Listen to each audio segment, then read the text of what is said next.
Philippe, the two presidents, ladies and gentlemen, I'm deeply honoured to have this prize. I feel completely and utterly unworthy of such distinction, and I looked up the long list of people who've preceded me, and I'm certainly not in their league, so I will just do my best to keep you, I hope, vaguely interested for the next 35 minutes or so as I try and tell you a couple of rather obscure stories. I'm also extremely grateful to be invited to this spectacular Renaissance city. The first slide shows a picture of where I come from, which is another ancient city full of old buildings. You can see our castle there in Edinburgh, which has components which are over 1,000 years old, so please come and visit there as well, but it's not Florence. The only thing I can tell you that it shares with Florence, as you can see from this typical slide, is a blue sky. Oh, I'm sorry, you don't believe me. Geoffrey Harris, in whose honour this lecture is given, was a giant of neuroendocrinology. He was responsible in his extraordinarily elegant studies for clarifying, proving the neurohormonal control of the pituitary gland by the hypothalamus. Although most of his work was on the control of the gonad, he did do some work on the hypothalamic pituitary adrenal axis and essentially solved it in his characteristically modest way. And if you have the time to look at this 60-year-old paper in the British Medical Journal, which summarizes half a dozen studies of the HPA axis, you can see that he cut through all of the complexities and sorted out the fact that the hypothalamus sent a signal which was released from nerve endings in the median eminence into the portal blood, which controlled ACTH, which controlled the adrenal, which was already known, and that there was also a feedback system. This was before Jensen had come up with nuclear hormone receptors, before the mechanisms were understood, before radioimmunoassays had been invented, and the measurements of adrenal function went down as to such sophisticated techniques as weighing the adrenal, measuring its cholesterol content, and counting leukocytes in the blood. And yet he solved all that, a giant of our field. And yet I feel that he would simply have ridiculed the idea that steroid metabolism mattered. Steroid metabolism, certainly of glucocorticoids, started in the 1950s, and it was the province of the endocrine equivalent of little boys doing train spotting. These are children who find that otherwise identical locomotives, which differ simply in the number on the front of the engine, somehow is intrinsically exciting and special.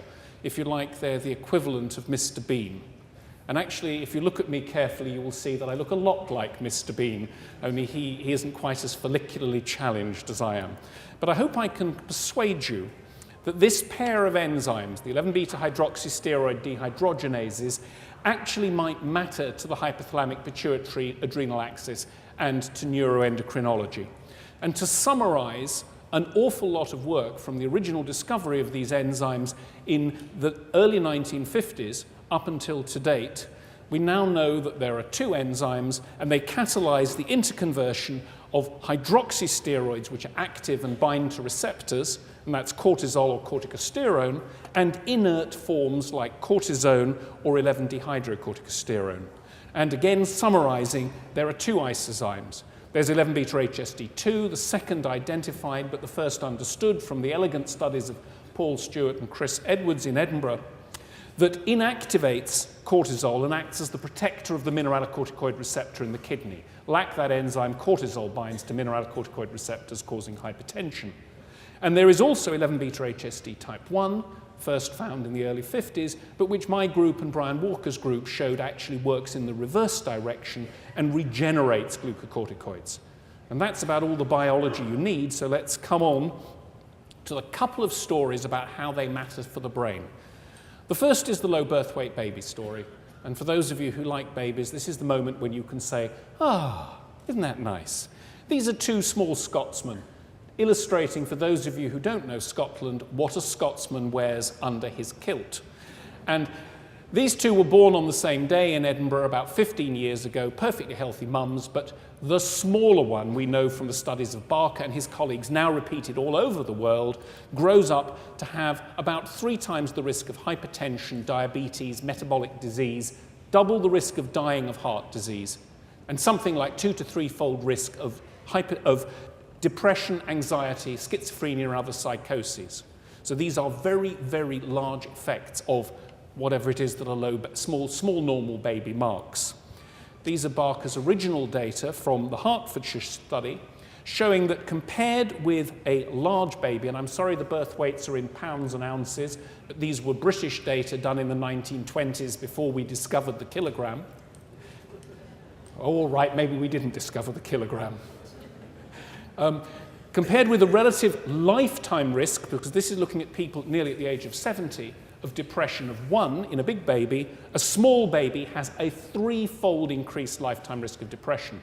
If you don't believe these small data from Britain, an entire population of Scandinavia, 1.5 million babies over 10 years has recently been published, showing exactly the same relationships. Nothing is new on the earth. Harris would have been aware of this work done in the century before he worked. This is data from August Weismann, the famous, second most famous geneticist of the 19th century. Many of you will remember his classic studies debunking the ideas of Jean-Baptiste Lamarck, who thought that the inheritance of characteristics acquired in life might lead to the sort of inheritance or the development of new characteristics. And Weismann disproved that by taking 22 generations of mice and snipping off their tails and showing that it was the 23rd generation of mouse left alone grew a full-length tail. So there was no acquired characteristics inherited, something known to little Jewish boys for 5,000 years. Yeah, okay, some of you might understand that. Anyway, the clever study that Weismann did here was to incubate butterfly pupae. These are clones. They are genetically identical. And he incubated them at different temperatures and got different phenotypes. This is developmental programming, the effect happening during development permanently to last through the lifespan. And if I was to sum up this entire canon of work, since it was repopularized by Barker's epidemiology, you can say that it's widespread, if not ubiquitous, and it must be adaptive. If you're born in a famine-stricken war zone, for your mother to have a small baby is much easier than trying to push out a big baby. The baby is initially insulin sensitized, it grows fast, it's hypertensive, so it doesn't die of the first scratch. It shows wariness behavior, attention deficit disorder type behavior, because what you're doing sitting quietly listening to me boring you to death is sensible in the modern world, but if there's a Kalashnikov going off at each corner, your behavior is not well adapted, and this is a street kid. It goes through puberty early, reproduces rapidly, and doesn't expect to live long. That's adaptation. And our obsession with degenerative disease in the modern world simply misses the biological point. Having said which, the mechanisms are what interested us. And when the original work was done, there was obviously several possible explanations. First one was this was all about genetics. But when people looked at identical twins, the smaller twin at birth grew up to have the greater rate of diabetes or heart disease deaths. A lot of people worked on maternal malnutrition, which I'll return to in a minute, but we worked on glucocorticoids because when they first became available therapeutically, and we gave them to pregnant women who happened to have a little bit of asthma or something like that, their babies were born small. And yet they changed the development of the fetal organs. That's why obstetricians use them if a woman threatens preterm labor to very successfully accelerate the maturation of the fetal lung. So we hypothesized that glucocorticoids might link low weight with later changes in physiology and did an obvious experiment, which was to give dexamethasone, beloved of obstetricians, to pregnant rats in a small dose that reduced birth weight by 15%. The weight difference was caught up by weaning, but for the rest of the lifespan, the dexamethasone-exposed offspring in green were hypertensive and hyperglycemic and insulin resistant. And the crucial thing is that the window for this effect in the rat was the last third of pregnancy. You could give the same dose of dexamethasone in the first week or the second week of pregnancy or postnatally. You'd have effects, but they would not persist. So there was a window for this effect. Data that have now been recapitulated in mice, in guinea pigs, in non-human primates, and even some human data. So where does the enzymes come in? Well, this comes in at the level of physiology. There's nothing the placenta can do to keep the 10 times higher levels of active cortisol in the maternal circulation from flipping into the fetus, but it can inactivate them to cortisone. And the reverse enzyme, 11-beta-HSD1, is not present in the fetus. And so in a hypothesis in a journal of irreproducible results, Chris Edwards and I and our colleagues hypothesized that relative deficiency of that barrier might allow more cortisol to pass unmetabolized to the fetus and be the equivalent of giving the non-substrate dexamethasone. And indeed, using the property of licorice, which has a very high low nanomolar inhibitor of HSDs inside it, treating a rat with licorice reduces birth weight, and for the rest of the lifespan, the offspring are hypertensive and hyperglycemia. And in doing these studies, we observed that in whatever manipulation we did, we changed the hypothalamic pituitary adrenal axis of the offspring, whether the mothers were given licorice or they were given dexamethasone or they were stressed. Always the HPA axis was changed, typically up, with doubling there of resting cortisol levels. And the animals also showed behavior reminiscent of anxiety, avoiding the anxiogenic areas of a variety of different challenges. And back translating that, going back with Barker to look at some of his populations, we were able to show that indeed people who had been born 6 decades earlier at low normal birth weight had higher cortisol levels, data that now have been recapitulated, particularly by David Phillips and his colleagues, a dozen times. But of course, you never believe anything, and by the way, this shows that occasionally the weather isn't quite as beautiful as it usually is in Edinburgh. This was a wet day near the castle. You never believe anything in humans until you can recapitulate it in a transgenic mouse, so we made an HSD2 knockout mouse, and that had low birth weight offspring. There's a problem in this sort of experiment because the mother lacks the enzyme, she's hypertensive, her biology has changed, same as if you stress her or malnourish her or give her a glucocorticoid. But Megan Holmes had a brilliant idea in our lab. She took the knockout animals in green and the wild type in yellow, identical genetically, other than the lack of the enzyme, crossed them to make heterozygotes, and when you cross a heterozygote within the same mother, you have knockout, heterozygote, and wild-type offspring by Mendelian assortment. And the placental enzyme comes from the fetal genotype. So if what I'm telling you about that placental enzyme being true matters, then the birth weight and the behavior will follow the offspring genotype. If it's all about effects on the mother's biology, then the birth weight and so forth will be the same because this is within the same mother. And indeed, the birth weight follows the offspring, in other words, the placental genotype. Moreover, so does the behavior. The littermates who lack the barrier enzyme in their placenta show anxiety-like behaviors. And in humans, in collaboration with Katri Räikkönen and her colleagues in Finland, we took advantage of the fact that Finnish ladies, for reasons best known to themselves, like to consume licorice, to look at the effect of voluntary licorice consumption on her offspring aged 8. And women who ate the equivalent of a bag of licorice sweets a day, compared with those who ate almost nothing, their offspring had about a 10-point drop in a variety of measures of their IQ and about a 66% rise in anxiety-related behaviors and attention deficit disorder. A striking change. All right, these are small numbers, but nonetheless, they fit exactly what we see in rodents and other species. And the humans show what the animals show. They show HPA axis turn on with higher cortisol levels. But we remembered also that we'd shown, as had others, that the enzyme is not only present in the placenta, but also in the fetal brain. And very recently, Caitlin Wirrell's done a nice experiment using Crelox recombinant technology, where she has knocked out the enzyme in the fetal brain, these are fetal tissues, but not the rest of the fetus, or in the placenta, to see whether that local barrier potentially in the brain or other tissues matters. Well, to our surprise, it did nothing to the offspring hypothalamic pituitary adrenal axis, but the animals do show effective dysfunction here in a test of depression and show neurochemical changes that might underpin that loss of serotonin receptors in hippocampus. So it shows that that exquisitely complex pattern of ontogeny of that barrier enzyme actually matters at the level of the fetus as well as at the level of the placenta. adding enormously to the complexity of the programming of the HPA axis. Now, while we were doing this, other people were working on protein malnutrition and showing very similar phenotypes to our effects of stress or glucocorticoids.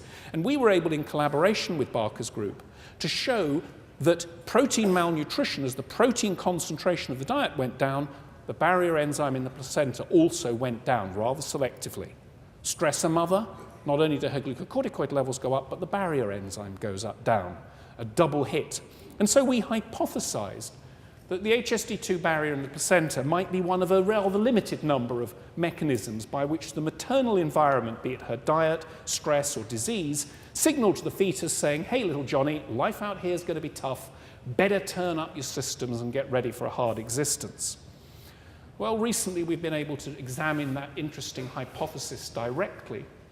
And this is the work of Lizzie Cottrell. And what she has done is she's done low-protein diet in mice. And she finds that, indeed, low-protein diet in pink reduces birth weight, but the effect is right at the end of gestation. Just before birth, you see the changes.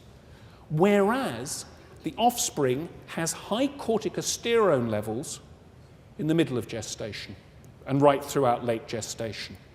And indeed, those cort levels correlate with birth weight, and they correlate with turn-on of target genes like PepsiK in the liver that are glucocorticoid sensitive.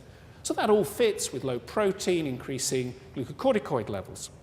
But there was a complexity.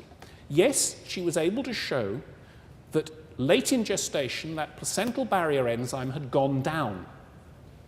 But in mid-gestation, it had gone up, as though the placenta was trying to keep maternal steroids out during the malnutrition. So really, to nail this, she did the het-het cross experiment again, this time with malnutrition, and was able to show that here is the number of copies of the HSD2 gene in the placenta of the fetus, that as you remove HSD2, birth weight goes down. As you malnourish, birth weight goes down, but there's no interaction. The two are acting separately. So how is the glucocorticoid link? How does that work? Because I've shown you that fetal glucocorticoid levels are up in malnutrition. Well, it turns out, summarizing her work, that the fetal HPA axis turns on in mid-gestation with malnutrition. Here's CRH in the hypothalamus. Here's CYP11B1, the rate-limiting enzyme for corticosterone biosynthesis in the adrenal, turning on with malnutrition. And to try and model that turn-on of the HPA axis, she used the old manipulation of maternal adrenalectomy. So there's now no maternal glucocorticoid going to the fetus. So the fetus HPA axis has to turn on a bit. And indeed, you can see it because even though we've taken the adrenals out and you can't measure the glucocorticoids in the mothers before they're pregnant, when they're pregnant, their glucocorticoid levels are normal. This is coming back from the fetus. And when you do that, the weight difference effect of malnutrition is lost. It's the fetal HPA axis that's turned on. There's a second developmental story I want to go through quickly. And that came from a study in collaboration with Rachel Yehuda in New York on offspring and people who survived the Nazi Holocaust.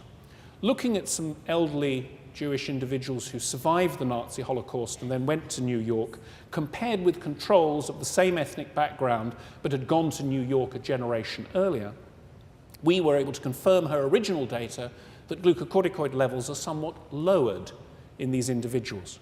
But the most striking finding in these people now in their 80s is that their levels of two enzymes, 5-alpha reductase and 11-beta-HSD2, and this is in the kidney, HSD2, 5-alpha reductase in the liver, are strikingly reduced, and the main effect was seen in those who were youngest at exposure, hinting at a developmental programming phenomenon. Now, these two changes make a little teleological sense.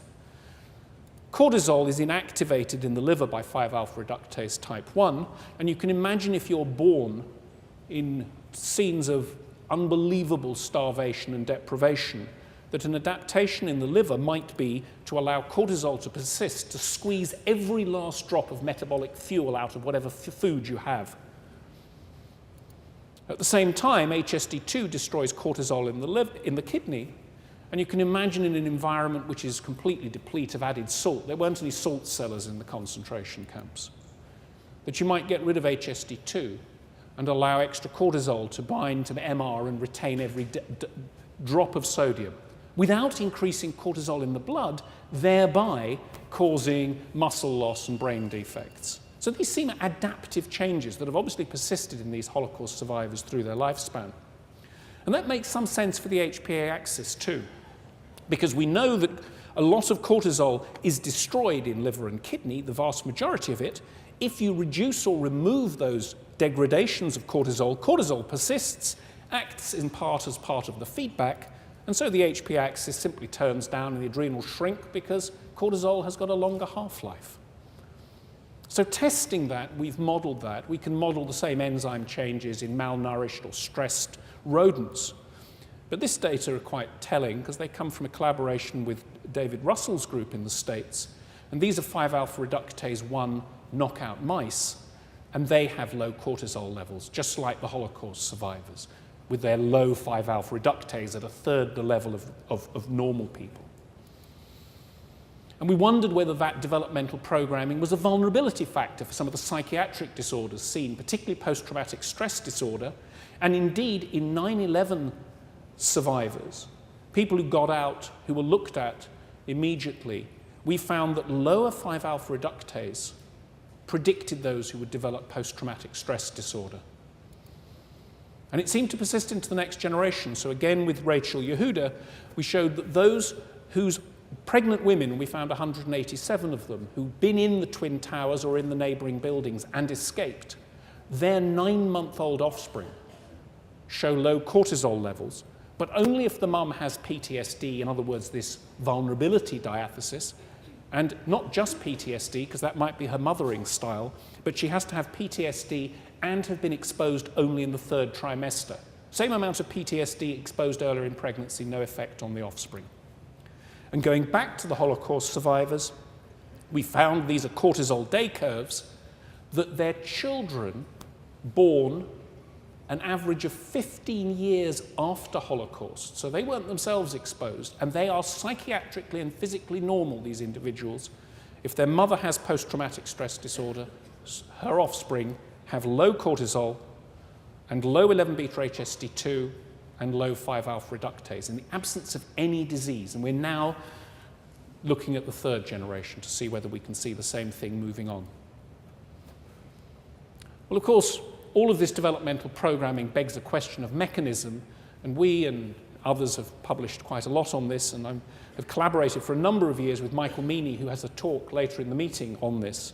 And his group have really led the way on this, but he and we together have looked at target genes that might underpin these developmental effects. Our favorite at the time was the glucocorticoid receptor, which is programmed up in the liver, up in the visceral fat, the thing I have around my middle but not out in my arms, but down in hippocampus, all of which goes together with a phenotype.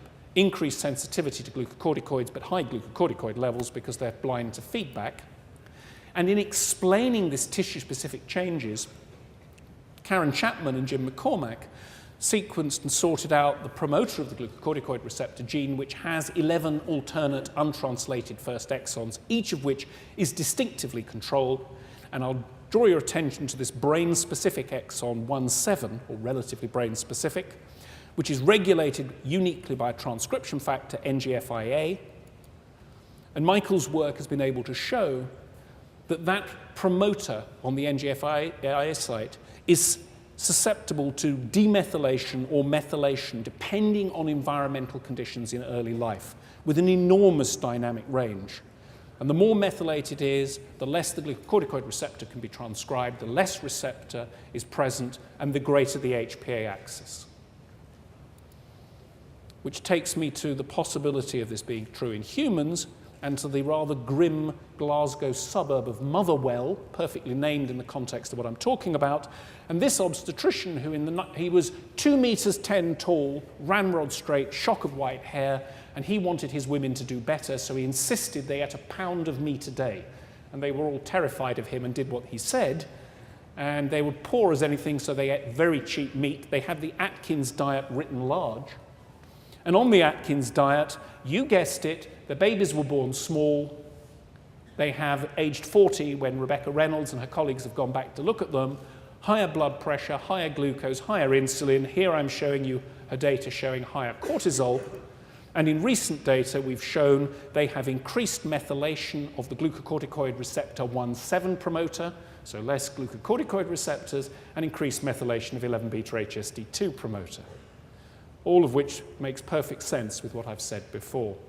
So that just sounds like another bit of horrible determinism, but in the last slide in this section, I'll show you that actually Mark Cleesby showed that rise in the glucocorticoid receptor in the liver, at least in our model, can be reversed selectively by metformin, but not by other insulin-sensitizing drugs, allowing the way to think forward about stratifying treatments if your patient has this particular form or this particular component of their diabetes or their hypothalamic pituitary adrenal dysfunction. Which brings me to aging. And for the last 5 minutes, I'll show you a story about aging. These two creatures, some of you in the audience are probably old enough to remember, illustrate the variation in the aging brain and its trajectory. Because one of these, while they were masters of the world, one of these was already had Alzheimer's disease, whereas the other was in full possession of her faculties, was able to remember everything, although I'm told she never listened to anyone. I'm sorry, but in the city of Machiavelli, how can you avoid doing politics? And in explaining the difference between individuals in their trajectory of cognitive decline with aging, the glucocorticoid hypothesis has been bubbling away there, but never really taken terribly seriously. But these are lovely data from Sonia Lupien. She was following cortisol levels year on year in elderly people and showed that in those in whom cortisol levels rose, in subsequent years, the volume of the hippocampus, that critical bit of the brain that underpins learning and memory, was shrinking and they were failing memory tests. And indeed, you can see exactly the same in the rodent, and we use the water maze and other spatial memory tasks completely dependent on the hippocampus. You drop the rat in, it finds a hidden platform at chance the first time. Second time, it knows where to go because it has visuospatial clues. There's a pot plant, and over here there's a picture of a political figure. You have to choose the right ones because rats, unlike humans, have a very strong political sense, and they'll swim away from some of the creatures I showed you before. So you have to choose rather innocuous people like the British Prime Minister at the moment. And if you do that again, and you drop the rat in, he says, Prime Minister, pot plant, and he goes straight to the platform. And young rats can do that really fast. They learn to do this in 10 seconds after 3 or 4 trials. Old rats, as you can see, are enormously variable, and the ones that are very bad have a syndrome of high glucocorticoid levels and shrunken hippocampus. And Landfield, 35 years ago, showed that the glucocorticoids were causative because he took the adrenal glands out, gave low-dose replacement, and completely prevented in middle age the emergence of cognitive deficits in old age. But of course, it's not a therapy that most of us would volunteer for, although we have a very good adrenal surgeon in Edinburgh if anybody is enthusiastic. Marie-Pierre Moisin, when she was with us in the lab, showed that 11-beta-HSD type 1, not the barrier enzyme type 2, there is none of it in the forebrain, but type 1 was present throughout the brain. And it's a reductase. It takes inert cortisone and turns it into active cortisol and can be inhibited by licorice. In our knockout mice, because yet again we made another one just to prove everything to everyone, here are young wild-type mice learning the water maze. Here are old ones, and they're hopeless. They can't learn it. And those that are worst are the ones with the highest glucocorticoid levels. The knockout mice lacking 11-beta-HSD1, otherwise fine, they learn fine.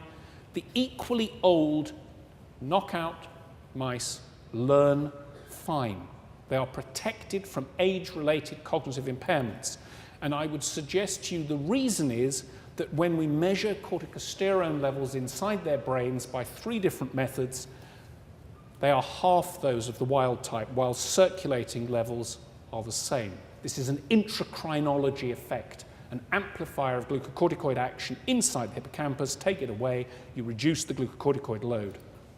Never believe anything in a mouse unless you've seen it on a different background in a different test. So this is a different genetic background, and this is the Y maze, in which a completely boring Y-shaped maze, the mouse is put in, is allowed to explore 2 arms, and after an interval, we take it out, remove the barrier, put it back in, and because mice show neophilia, they want to go to the new arm. There are some spatial clues, and if its hippocampus is working, the mice will spend most of their time in the new arm. So if you give them a minute after taking them out and putting them back in, they show their neophilia, whether they are young, middle-aged, or old.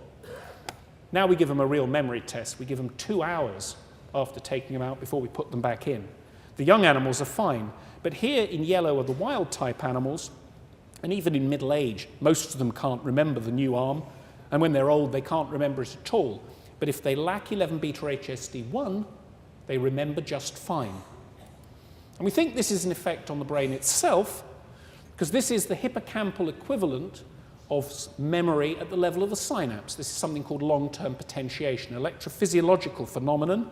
And you can see that the wild-type mouse slices in the hippocampus do not show a great excursion. That's failing of long-term potentiation with aging.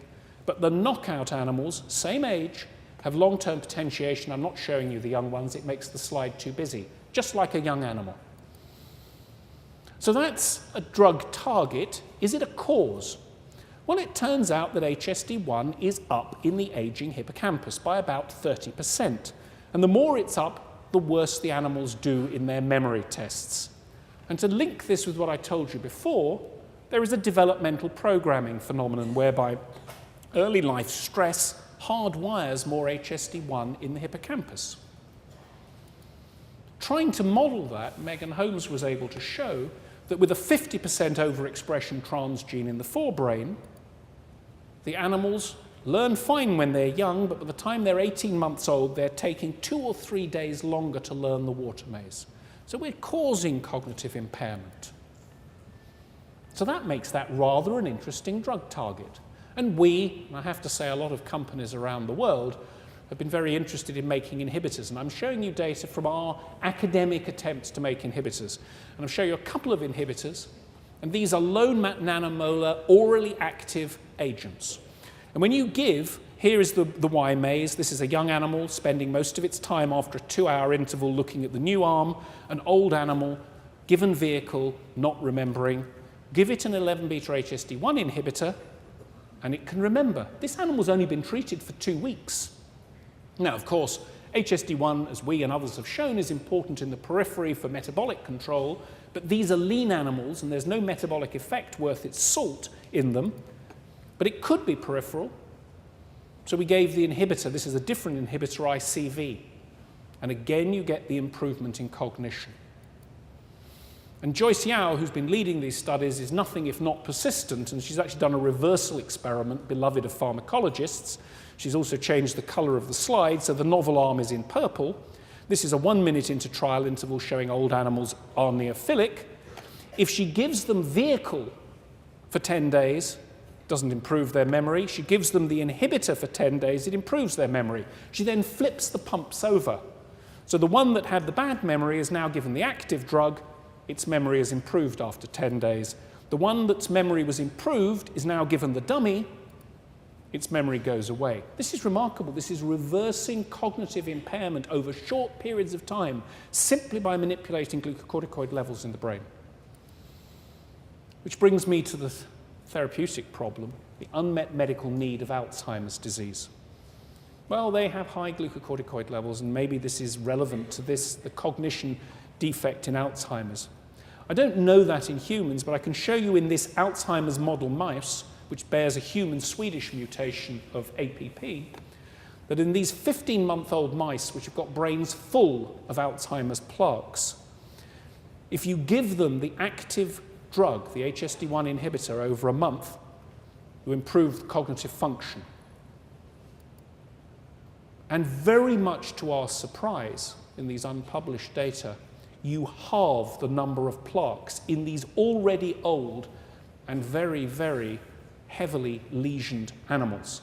Now, we've spent a lot of time over the last few weeks after I remembered I was giving this talk trying to find a mechanism, and we drew an awful lot of blanks, but Scott Webster's team has shown that amongst all the things that are negative, the main pathway for degradation of A-beta in the plaque in Alzheimer's, the IDE, insulin degrading enzyme, is actually up 50%, providing rather an interesting endocrine component to this story, but I don't think I can prove that yet. It's a hypothesis. Does any of this matter in humans? Last 3 slides. This is Alistair McCulloch's work. He took 100 healthy elderly men, aged between 65 and 70 in Edinburgh, almost impossible to find them.